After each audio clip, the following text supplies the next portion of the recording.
Namaskar. Now, again, we are going to complete discussion on medical attendance rules with this video. Uh, Afterwards, we'll have to see CGHS and other things. So far, we have seen almost all the related issues of central government, central services medical attendance rules 1944. Now, today we are going to discuss the reimbursement available from two sources. Every government employee, most of them, those who have got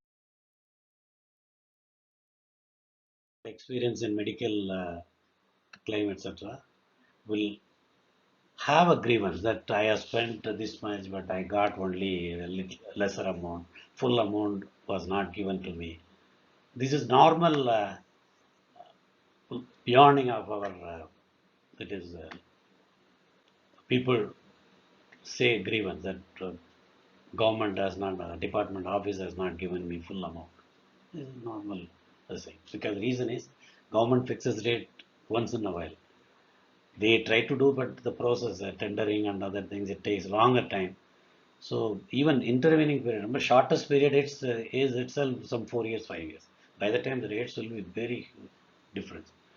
So government has come up with some new this thing, which sometime in 2003, 3 or 4, and they slightly reformed in 2009. From that day onwards, there is a possibility that we can get full reimbursement without referring to, Ministry of Health and Family Welfare under the normal condition itself, provided you have a mediclaim. So if you have a medical insurance separately, medical and policy or something, then there is a possibility you can claim both of those from mediclaim and then to from department also. We'll discuss how it is. So now CG, before that, some smaller points we'll discuss.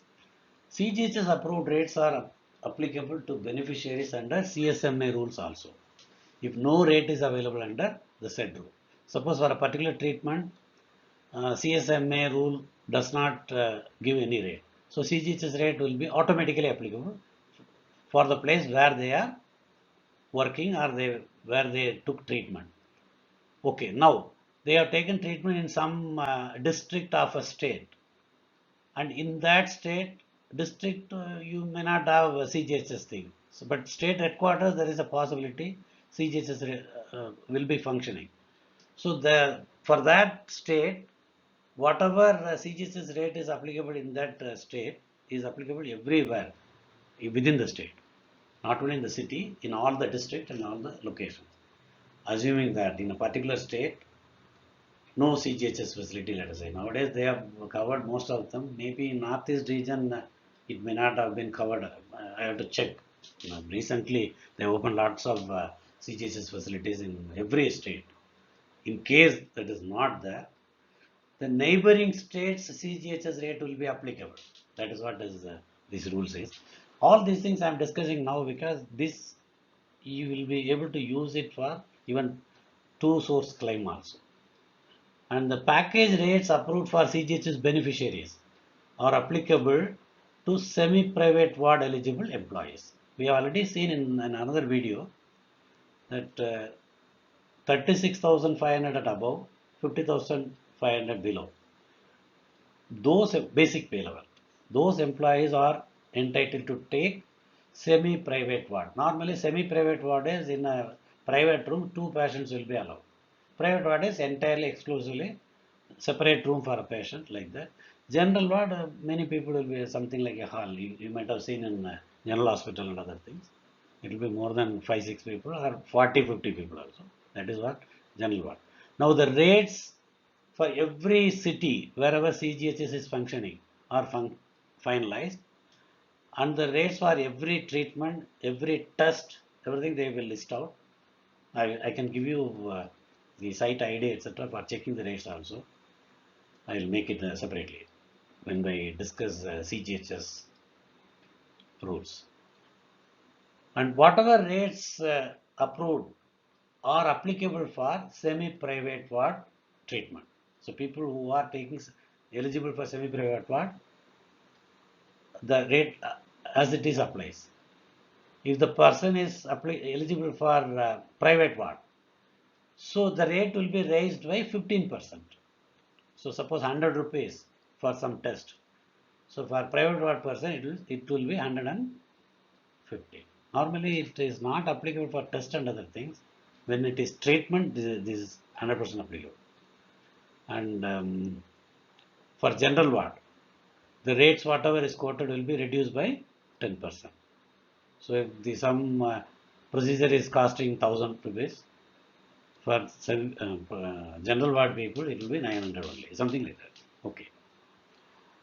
This rate, why I'm telling is, okay, we should have discussed somewhere else, but it is related to double claim also, so I thought we can make it here. Now we'll go to the rules for claiming from two sources.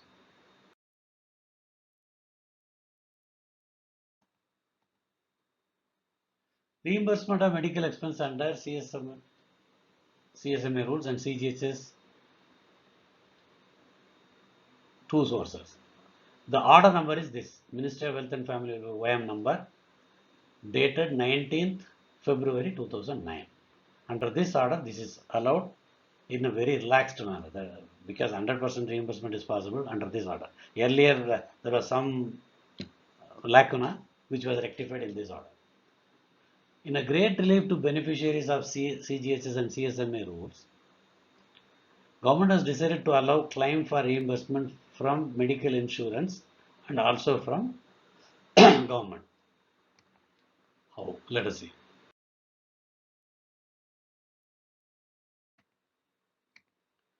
The conditions. First, claim shall be raised to the medical insurance service provider. Anybody, medical claim, whoever is giving, by submitting all the original vouchers and bills. So for department, we cannot have another original. We can have only photocopies. Yes, that is applicable. We will discuss. The insurance company should issue a certificate indicating the amount reimbursed against that claim, retaining the original bills.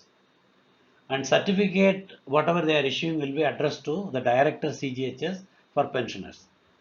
For all serving employees concerned at other department, as the case may. Okay, if it is pensioner, it will go to retired people. The certificate should be addressed to director CGHS. For service people, it will be addressed to the department head. And insurance company can retain their all the original vouchers and bills. Photocopies of the vouchers bills shall be certified by insurance company with their stamp, round seal or whatever seal you call, on the reverse of all vouchers. They will say this is paid for total amount. They will give a letter or what's in the certificate, and whatever original they are retained, they will put a seal, and that photocopy will be taken for give in the in the photocopy, the seal and certificate etc. will be appended that it is reimbursed against original.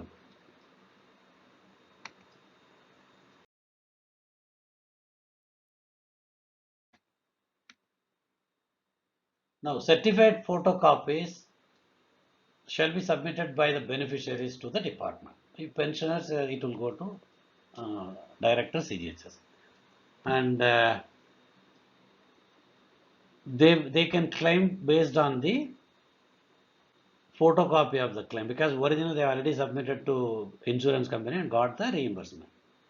Now, the main condition is reimbursement from both the sources, that is insurance company and department, shall not exceed the total actual expenditure incurred by the beneficiary. So it is not like profiteering.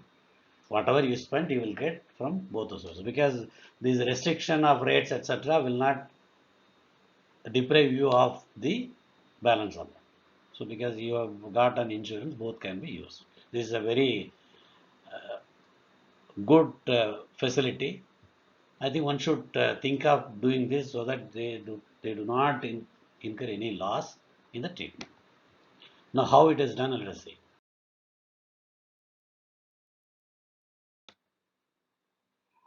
Table.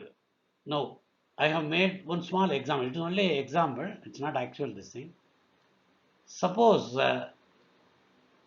1 lakh rupees is spent by a patient, beneficiary, patient or whoever it is. So beneficiary is the government servant, his family or whoever. 1 lakh rupees is spent for some treatment. Let us say for that particular procedure, the rate fixed by CGHS is package rate is 70,000 only. So if without Mediclaim, you will get the 70,000 and you are losing 30,000. We can't do anything.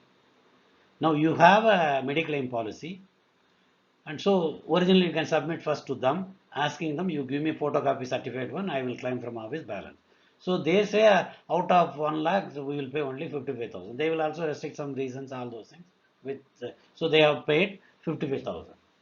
Now under CGHS rate or medical attendance rate, you are entitled for 70,000. You already got from other source, Mediclaim 55,000. So remaining 45,000 will be paid by office. See, these 55,000 and 45,000 makes your 1 lakhs reimbursement. So you get full expenditure reimbursed. Now 1 lakhs you have spent, but the approved rate is only 28,000, let us say. Normally this delivery cesarean section 25,000 to 28,000 something they have put, and the normal delivery it is only 10 to 12,000.